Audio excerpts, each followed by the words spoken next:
Last class में हमने आपको EOU बता दिया था, एक्सपोर्ट ओरिएंटेड यूनिट्स पढ़ाया था। अब हम पढ़ेंगे फ्री ट्रेड जोन्स की। ये फ्री ट्रेड जोन्स क्या होते हैं, इन्हें FTZs लिखते हैं शॉर्ट में। ये जो free trade zone is a class of special economic zones.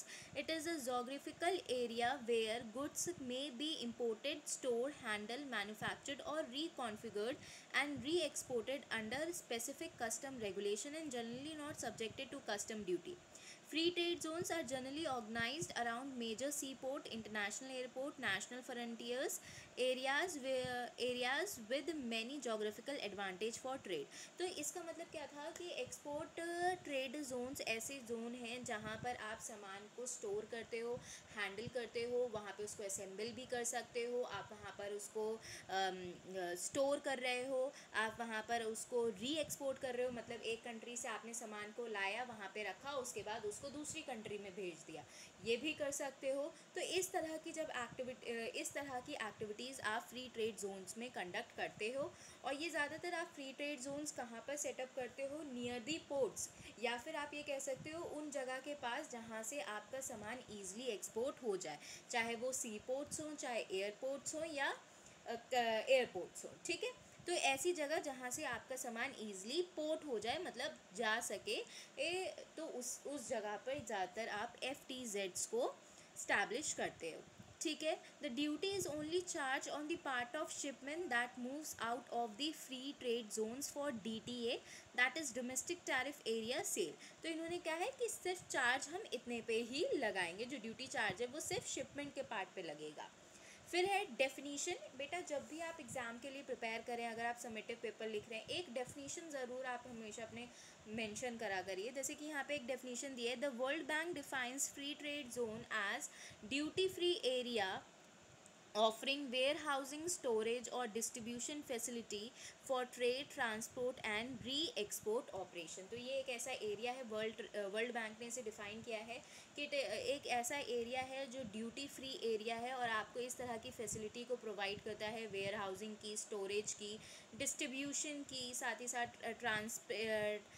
Transport की या ट्रांसशिप्ट की, या फिर आपको री एक्सपोर्ट किया, आपने एक जगह से मंगाया फिर दूसरी जगह उसे सेंड कर दिया, तो फ्री ट्रेड जोन आपको ऐसी फैसिलिटी प्रोवाइड करता है।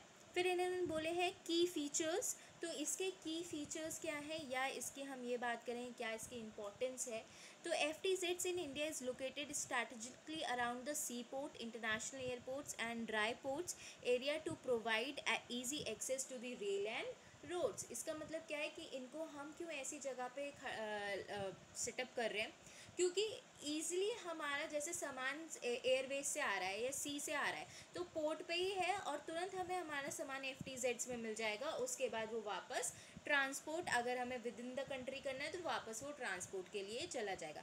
तो जो ट्रांसपोर्ट के लिए जो हमें वेट करना पड़ा था एक जगह से दूसरी जगह ले जाने के लिए, अब क्या है, वो पोर्ट पे ही ऑलरेडी इस्टेब्लिश्ड है। तो मतलब पोर्ट से आप डायरेक्ट पोर्ट पे सामान आया और डायरेक्ट वो सामान आपको रिसीव हो गया, मतलब FTZs को रिसीव हो गया। It promotes the process of import, export and re export with less or no dependency as well as duty free import of all goods. It includes packaging or repackaging without processing. Labeling is also done according to the needs of the client.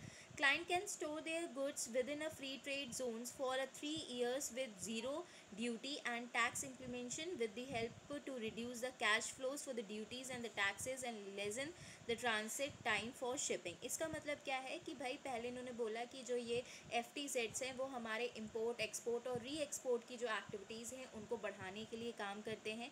Since FTZ हमें सुविधा provide, किसी तरह की एक सुविधा provide कर रहा है,